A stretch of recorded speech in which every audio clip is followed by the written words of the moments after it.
Hello, everyone. I'm 18 Storm Track meteorologist Austin Haskins. After a couple of rainy and stormy days across western Wisconsin, we are going to have a dry day in the forecast for our Friday, though we are going to deal with mainly cloudy conditions until about early to mid-afternoon, and then we will start to see those clouds break up a little bit. Now, for the weekend, it is going to be turning warmer, more humid again, and we have storm chances returning to the forecast as well. And then for early next week, we'll have mostly dry conditions and seasonable conditions for this time of the year. But let's take a look at some of the rainfall totals over the last couple of days. Now, again, these are the different recording sites, these numbers you're seeing here around western Wisconsin. So your number is going to vary a little bit. Rice Lake, Ladysmith, and Red Wing sensors are not shown here because they have not been functioning properly. But most locations picked up 1 to 2 inches of rain. Chetek was the winner at 3.3 inches. Of course, this was mostly over the last 2 days, but we also just included Tuesday because Black River Falls did have a tiny bit of rain very late in the day. They had 407 inch. They finished with 2.3 inches. We had 2.38 inches here at the TV station, and then where the climate data is taken at the airport, 1.63 inches. So today, again, a lot of clouds in the forecast, but we are going to be dry.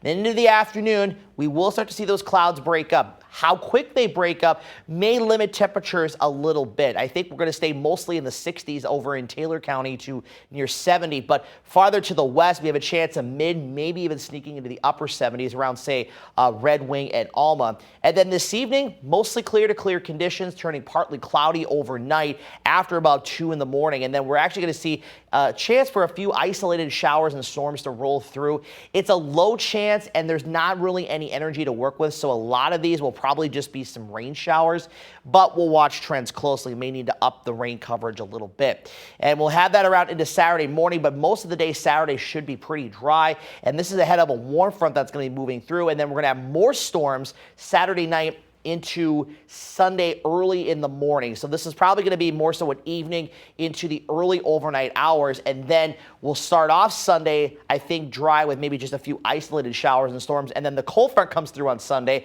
and that will increase the number of showers and storms in western Wisconsin. But then by Sunday evening, things start to quiet down once again. And you kind of see that here on the precipitation chances forecast. So again, just slight chances overnight tonight into tomorrow, and then it goes up to the chance to likely category, though again, it will be scattered to slightly more than scattered in nature, and then it comes down again, maybe just a few pop-ups on Monday and Wednesday of next week. It does ramp back up again coverage-wise, unfortunately, towards 4th of July weekend, but we'll monitor the forecast there as we get closer in time. We have a risk for severe weather both Saturday and on Sunday. We have a level 1 risk in place for all of western Wisconsin, with the exception of the far southeastern corner of Jackson County. And then from Spooner to Boyceville to about Red Wing and west, the area in yellow, that is a level 2 out of 5 risk. And we'll have to see if they maybe extend that level 2 risk farther to the east. I think there is a possibility of that happening in future outlooks. But there is an all hazards threat. The tornado threat is on the very low side. You can see the legend down here, and that is for areas north and west of the Chippewa River. The hail threat is low to medium, with hail maybe up to about 1.5 inches in diameter, which is ping pong ball size.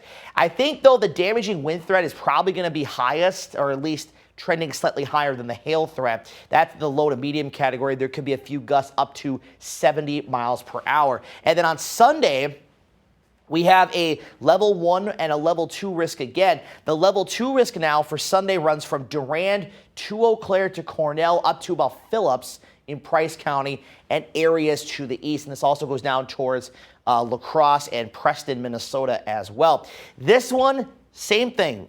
Same hazards, essentially. Low to medium chance for hail and damaging wind. Low threat for an isolated tornado.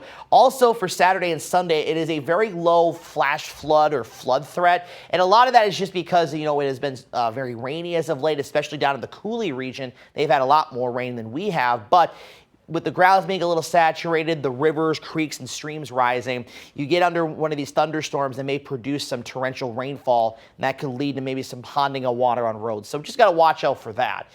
High temperatures, though, today looking pretty good. We're mostly going to be in the low to mid 70s. Again, it will vary a little bit depending on when you clear and how much you clear, with upper 60s to the north and east. Speaking of north and east, how about some low to mid 50s for lows tonight? That's going to feel pretty nice. May want to open up the windows for a time. The rest of us, though, upper 50s to near 60. Tomorrow, though, we are going to warm back into the 80s. Closer to 80 in Medford, but most of us should see mid 80s. Farther west and southwest, we'll have upper 80s. Dew points coming back up towards 70, so that's going to push the heat index up into the lower part of the 90s, maybe mid 90s in a few spots. And then same thing for Sunday as well.